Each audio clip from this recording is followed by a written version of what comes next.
দরজায় কড়া নাড়ছে ত্রয়োদশ জাতীয় সংসদ নির্বাচন। আমি এখন অবস্থান করছি সাতক্ষীরা সদর উপজেলার সামনে।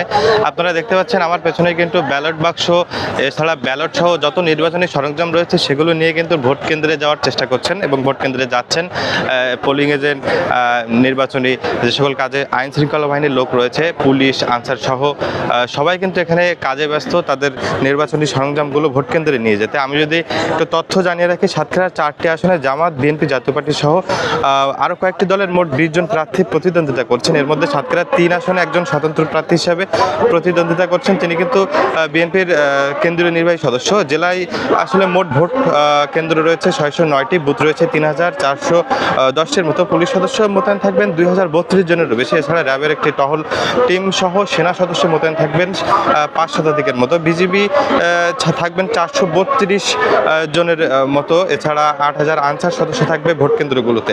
জেলার মোট ভোটার সংখ্যা রয়েছে 18,36,000। ভোট কেন্দ্র আসলে নিরাপত্তা দিতে পুলিশ, বিজিবি, র্যাব, সেনাবাহিনী কিন্তু কাজ করে যাচ্ছেন। আপনারা দেখতে পাচ্ছেন সাতক্ষীরা সদর উপজেলার আর চত্বরেই কিন্তু ভোট কেন্দ্রে যত সরঞ্জাম রয়েছে সেগুলো নিয়ে যাওয়ার কর্মযোগ্য এবং কর্মব্যস্ততা শুরু হয়ে গিয়েছে। আমি যদি জানিয়ে রাখি, সাতক্ষীরার উল্লেখযোগ্য কয়েকটি সমস্যার মধ্যে হচ্ছে সাতক্ষীরার রেল লাইন। সাতক্ষীরা থেকে ঢাকায় যাওয়ার পথে কিন্তু শুধুমাত্র সড়ক পথই ব্যবহৃত হয়ে থাকে। তো এক্ষেত্রে সাতক্ষীরার ভোটাররা কিন্তু এবার ভোটারদের কাছে বারবারই বলে গেছেন, সাতক্ষীরায় যদি রেল সংযোগ হয় তাহলে কিন্তু সাতক্ষীরার মানুষ, সাতক্ষীরার মৎস্য এবং সাতক্ষীরার কৃষিতে ব্যাপক পরিবর্তন আসতে পারবে এবং সাতক্ষীরার রেল লাইন থেকে সাতক্ষীরায় সহজে সুন্দরবনে মানুষ, পর্যটকরা আসতে পারবে।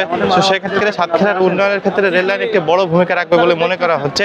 এছাড়া ভোটারদের আরও কিছু দাবি রয়েছে, সেটি হচ্ছে সাতক্ষীরায় কলকারখানাগুলো চালু করা, বেকারদেরকে আরও যাতে কর্মযোগ্য করে গড়ে তোলা যায়, বেকারদের কর্মসংস্থান হয়, সেটির জন্য কিন্তু তারা ভোটাররা প্রার্থীদের কাছে বলেছেন। তো আসলে কোন দলের প্রার্থী বিজয়ের হাসি হাসবেন সেটি কিন্তু জানা যাবে 12 তারিখে। আসলে নির্বাচনের পরে, ভোটের পরেই যে রেজাল্ট ঘোষণা হবে তখনই কিন্তু জানা যাবে কে হাসবে সাতক্ষীরার 4টি আসনের বিজয়ের হাসি। এই ছিল আমার কাছে সর্বশেষ। সাতক্ষীরা থেকে রাহাত রাজা, ঢাকা জার্নাল।